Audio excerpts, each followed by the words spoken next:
Salut Ben. Salut Sony. Est-ce que tu peux te présenter en quelques mots pour ceux qui ne te connaissent pas, s'il te plaît? Ouais, alors moi mon prénom c'est Benjamin et j'officie sous le nom de Ben Leno pour ma partie artistique. Je fais de la musique depuis très longtemps, depuis que j'ai 16 ans et voilà, j'ai eu pas mal de groupes, j'ai fait du punk rock principalement, j'ai écrit des chansons en français aussi, j'ai fait un spectacle dessiné il y a quelques années. Et voilà, c'est un truc qui me lâche pas et que voilà, je continue encore, quoi. Donc tu es toujours animé par la fibre du punk et du rock'n'roll? Absolument, toujours et encore. Donc tu as eu un projet solo, un groupe donc, tu as eu un projet en duo aussi? Ouais. C'est ça? Est-ce que tu as envie de continuer là-dedans, d'écrire un peu une nouvelle histoire dans ta musique? En fait, après l'arrêt du groupe punk rock, j'étais un peu, comment dire, j'avais envie de faire des choses. Donc là, j'avais écrit un concert dessiné avec une artiste que je connaissais, une illustratrice, et on a écrit un spectacle avec des chansons en français. Et ça, c'était une nouveauté pour moi d'écrire en français. Là, je suis vraiment sorti du punk rock et en fait, j'y suis revenu avec mon pote Romain. On faisait un duo We Want Sound acoustique, quoi. Et puis les choses ont fait que c'était pas super facile à se voir, à répéter. Et là, depuis maintenant 1 an, j'ai recommencé vraiment tout seul à écrire, à essayer de me mettre un peu une discipline pour repartir sur un projet tout seul, quoi. Donc pour composer? Ouais, pour vraiment composer. Dans la composition? Ouais. Comment tu fais pour composer? J'ai toujours composé. En fait, j'ai jamais fait de reprise, des trucs comme ça, quoi. Je suis un autodidacte à la guitare, donc je fais pas des trucs de ouf. Mais par contre, ce qui me plaît, c'est d'écrire des chansons, trouver un plan, balancer des paroles. Alors je commence en yaourt, voilà, quoi. Mais ce que j'adore par-dessus tout, c'est la mélodie, quoi. Vraiment, c'est le truc qui me fait vraiment kiffer. Et trouver des plans à la grade, chanter en yaourt, et puis après ça part sur des paroles en français, en anglais, ça dépend, quoi. Mais ouais, c'est ma manière de fonctionner à peu près. Donc quoi. plutôt guitare acoustique, ou est-ce que tu aimerais bien repartir sur un truc un peu plus électrique? Alors ça, j'aimerais beaucoup repartir sur un truc vraiment bourrin, j'aimerais bien. Le problème, c'est de trouver des gens avec qui le faire. Parce que en fait, plus tu vieillis, plus tu as des contraintes et répéter à 4 ou à 5. Ouais, chacun son petit planning aussi. Ouais, c'est ça, ouais. Et ça, c'est un peu compliqué et un peu chiant en fait. Je sais pas, on n'a plus envie de s'emmerder, quoi.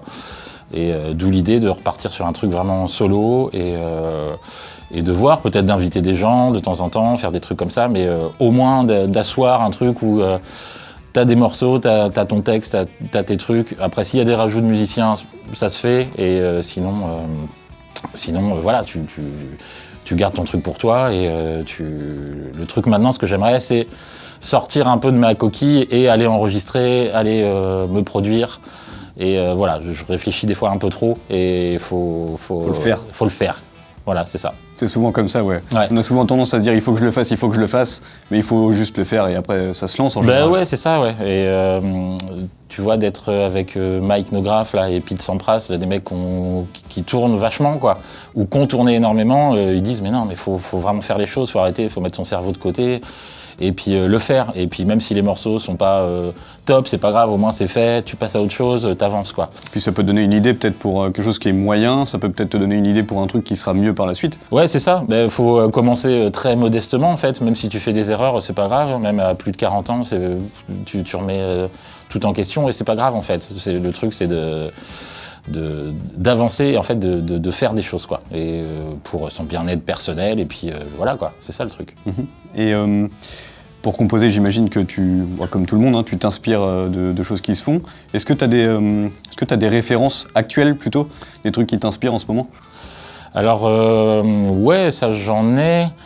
Après, j'ai pas de trucs, par exemple en français, qui m'inspirent des masses, quoi. Enfin, j'ai beaucoup aimé Noir Désir, j'adore Gainsbourg, voilà, des trucs comme ça. Après, non, c'est plus le rock, le punk rock anglais, les trucs aussi, j'adore les trucs complètement instrumentaux, le post-rock, ça j'adore aussi. Mais après, de groupes en ce moment, Là, je saurais pas te dire. On avait un peu discuté d'une scène, je crois, australienne, qui était un peu, alors en plein essor, je sais pas, mais qui était en tout cas un peu au top en ce moment. Ouais, ça, grâce au festival de Binic, c'est à Binic, voilà, en Bretagne. En Bretagne, ouais. Et c'est vrai qu'il y a une scène australienne qui est hyper cool. Alors, c'est un truc que je jouerais jamais, quoi, mais c'est du rock un peu psyché, des trucs. Il y a un truc qui s'appelle Shifting Sands, où c'est la grande classe, c'est une sorte de Tom Waits australien. J'adore Tom Waits aussi. Et après, moi, je suis aussi des fois toujours sur des classiques de punk rock. Alors j'ai beaucoup écouté NoFX, j'ai beaucoup écouté Bad Religion, des trucs comme ça, quoi. Après là, il y a une scène actuelle punk rock qui est vraiment bien avec les Burning Heads qui existent encore, même sans Pierre. T'as un truc qui s'appelle The Eternal Youth qui est énorme. Ça c'est quelle nationalité? Ça c'est français, quoi. Français tout ça. Ok. Il y a un groupe de Saint-Étienne qui s'est reformé avec des anciens qui avaient sorti des albums dans les années 90. Là, il y a un truc qui s'appelle Go Public, qui est absolument énorme. Et je sais pas, j'ai l'impression qu'il y a un renouveau de cette scène-là. Alors, c'est peut-être des vieux qui reprennent leur guitare, mais l'idée, voilà, c'est... je pense que ça peut inspirer même des jeunes de faire de la musique... prendre des instrus, faire 4 accords, il n'y a rien de plus simple, quoi, en fait. Et je milite aussi un peu pour ça, quoi, pour dire que ce genre de musique, on peut le faire très simplement, quoi. Ouais, qu'il suffit juste de trouver les bonnes personnes, de trouver une petite guitare et ça se fait vite, quoi. Ouais, exactement, ouais. Et si, la question est toujours un peu bateau, mais si tu devais partir sur une île déserte, oui. T'as un disque à emmener, lequel tu prends? Ah, c'est une très bonne question. Ah, c'est toujours des questions compliquées, mais...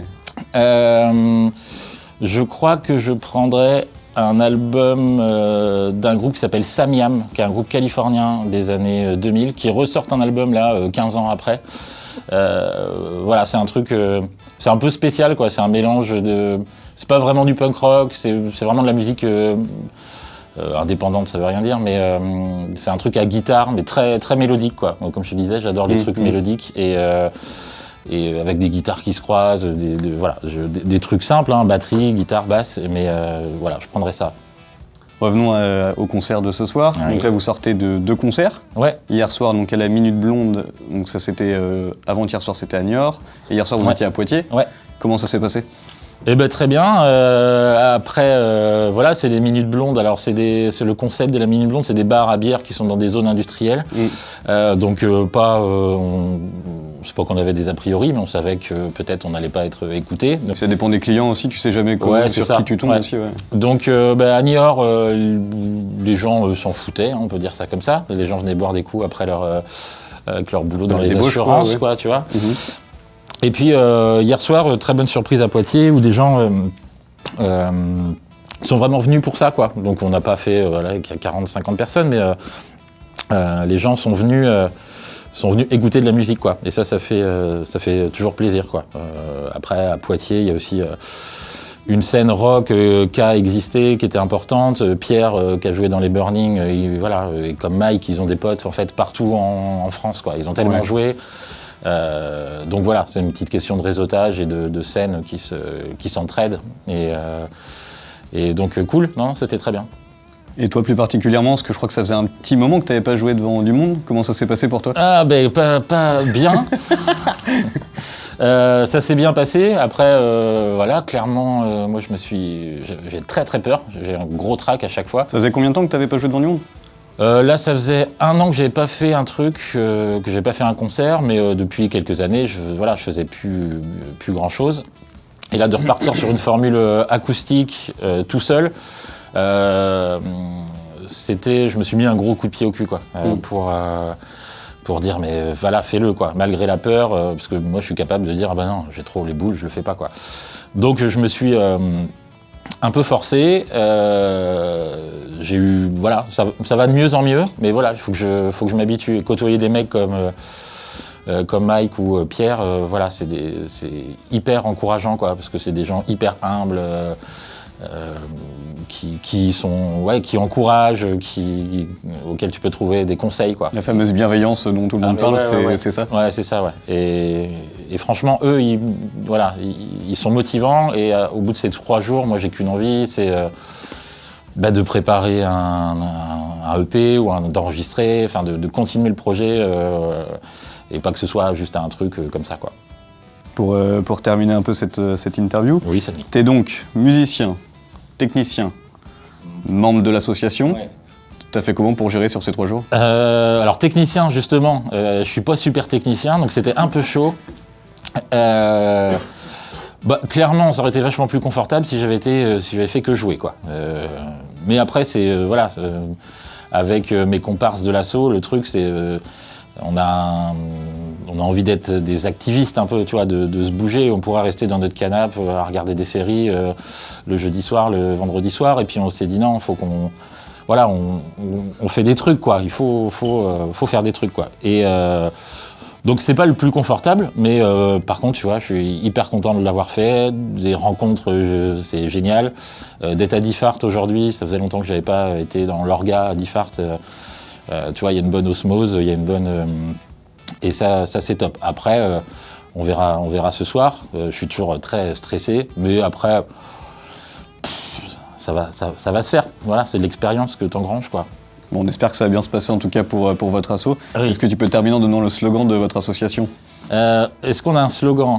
Est-ce que qu'on vous êtes passé à la radio là pour la Gatine Oui, pour la Gatine libre. Ouais, c'est ça. Oui, C'est un peu votre rengaine là. C'est ça, on aimerait bien que la Gatine fasse sécession du reste de la France, peut-être rejoindre la Bretagne ou peut-être quelque chose avec les Vendéens, peut-être. Qui n'est pas né en Gâtine. Merci. Voilà.